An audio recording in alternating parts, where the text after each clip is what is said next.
So, introduction and degrowth paradigm stuff.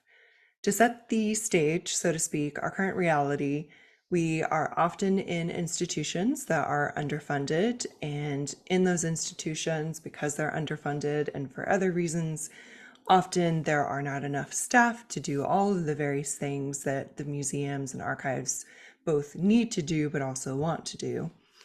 And as such, we are often overworked and overwhelmed. Additionally, the roles that we play, the work that we do as collection workers is often misunderstood and undervalued. And that is from an internal perspective of just other people in our organization, as well as external perspective of any of those external stakeholders in terms of what they view of our collection, that work, and of course ourselves as those professionals who do that work. And we're burnt out. So for the two bullet points listed above, for those reasons and for many other reasons, we are burnt out. If you are interested in burnout, we do have a video dedicated entirely to being burnt out. So if you need some support around that, we do have that too. So thinking about, in this context, this particular resource is museum focused, but of course the concept and essentially what is happening is not just specific to museums, but also archives and cultural heritage institutions. I did a blog post for Lucidia that is a report and further interpretation on the Museum Trends Watch report. If you're not familiar, Museum Trends Watch is put out annually by the American Alliance of Museums, specifically their Center for Future of Museums.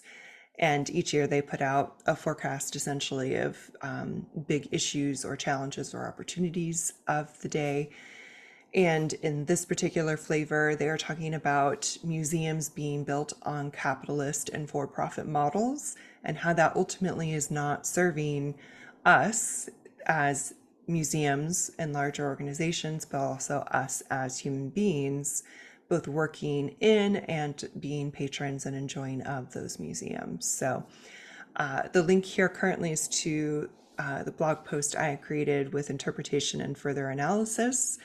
But of course, also you can check out the actual Trends Watch report, which is the link in this current slide. So essentially, for that particular Trends Watch area, it discusses the director of the Center for the Future of Museums, Elizabeth Merritt, discusses how museums have been based on the capitalist model, at least over here in the United States, and that we as museum workers, even at the executive level, typically don't take a minute to think and realize that. It's not been a point of discussion for many years and in many circles for museums at least.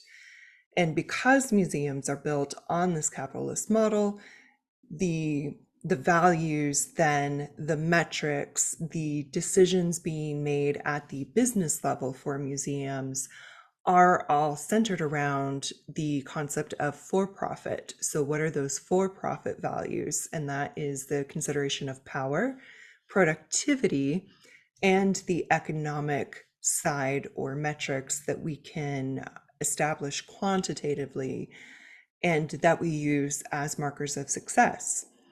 This seems completely contrary, of course, to the work that we do, why museums and archives exist in the first place, what ultimately our missions are, and of course our jobs as individuals. And so there's a large amount of dissonance and disconnect with our organizations being set up in a capitalist model, but yet none of our actual values or the work that we do is a match for that type of model. Which brings us into degrowth. So degrowth wasn't introduced, at least from my recollection, in that Trends Watch report. However, it is a concept, an economic concept that has started to make its way into nonprofits as we analyze and assess what is working and what is not working, particularly from a financial perspective. So the concept of degrowth as the economic paradigm provides a critique on the global capitalist system.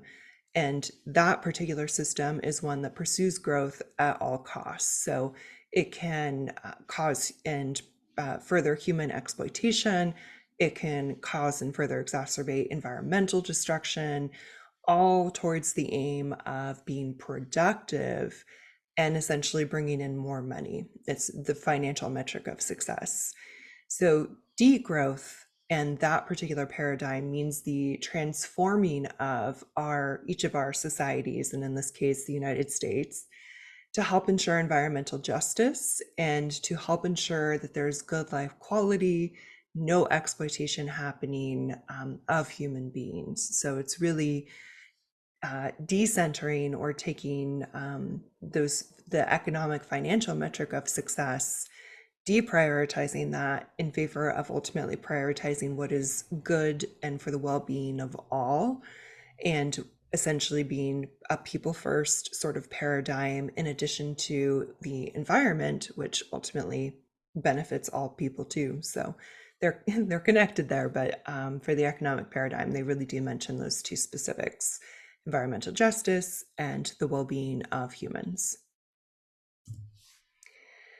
So whether you like and your brain can really get around the concept of degrowth, or if you prefer the concept of deaccession, which is perhaps a little bit more familiar for us in museum and archives world, the deaccession that we're going to use as defined here is to deaccession and permanently remove. The intention is permanent removal, not weeding.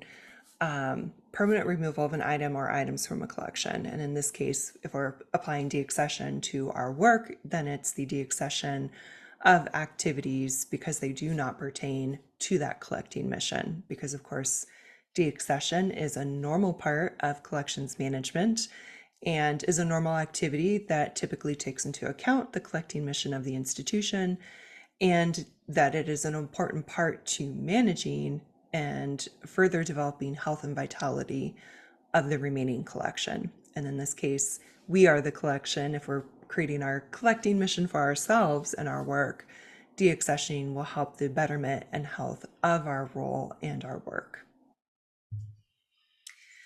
To further talk about deaccession or degrowth, again, whichever one your brain prefers, engaging in those activities will help to protect the diminished resources that we are facing, both as people who work within a larger system, those diminished resources, as well as the diminished resources on a more personal capacity level. Again, we're feeling burnt out, stressed, health issues, not enough time to do everything. Like there's a lot happening. So diminished resources for in the workplace as well as within ourselves.